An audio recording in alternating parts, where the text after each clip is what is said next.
What's going on, guys? The Comics Kid 2099 here. Welcome to day 43 of the 365-day graphic novel review challenge. Today, I want to talk to you about the Judas coin. This is an original graphic novel written and drawn by Walter Simonson. It came out a few years ago, and I remember when I first bought it, I bought it brand new when it first came out.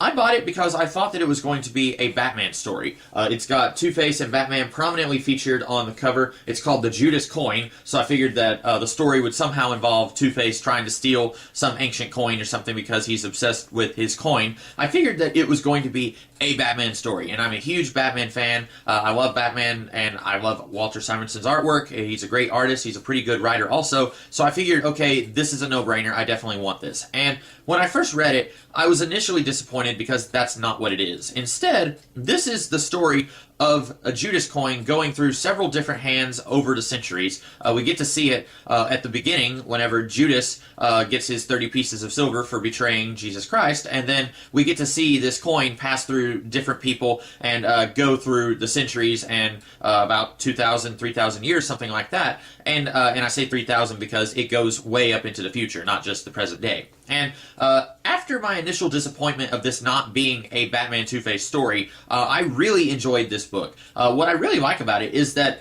Walter Simonson experiments a little bit with his art style here. Most of these stories are, I don't want to say typical Walt Simonson, but they very much look and feel like his art style usually feels. But then occasionally you'll get something really cool and crazy. Like right here in the part that does have Batman and Two-Face, it's done like a newspaper comic. It's in black and white and it's horizontal and it looks like something you would see in a newspaper. Higher quality paper instead of newsprint paper. But I thought that was really cool. And then later on we get a story set in the future and it's kind of more in a manga style.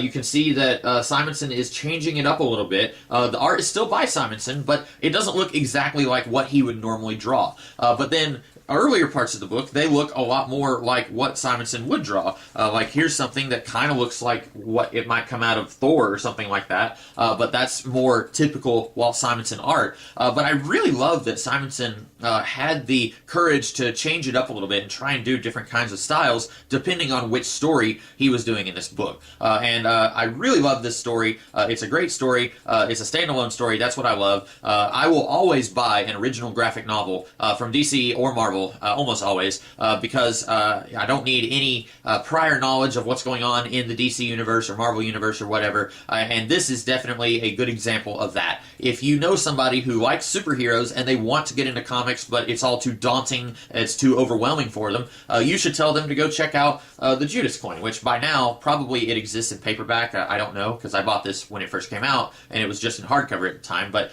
you can even buy it in hardcover for them because this is a book that they will probably want to reread several times, and then this might be a little sturdier than a paperback. I don't know, but I really like this book. I really like the story that Simonson told here, both with his words and with his art. This is definitely one of the more memorable original graphic novels that I have read. Of course, there's several out there, but this is one of the ones that I really enjoyed more than some of the others. But that's all that I have to say about the Judas coin. I hope that you guys liked this review, and if you did, be sure to like, share, comment, and subscribe, and I will be back tomorrow with a different video. In the meantime, you guys have a great rest of the day. Catch you later.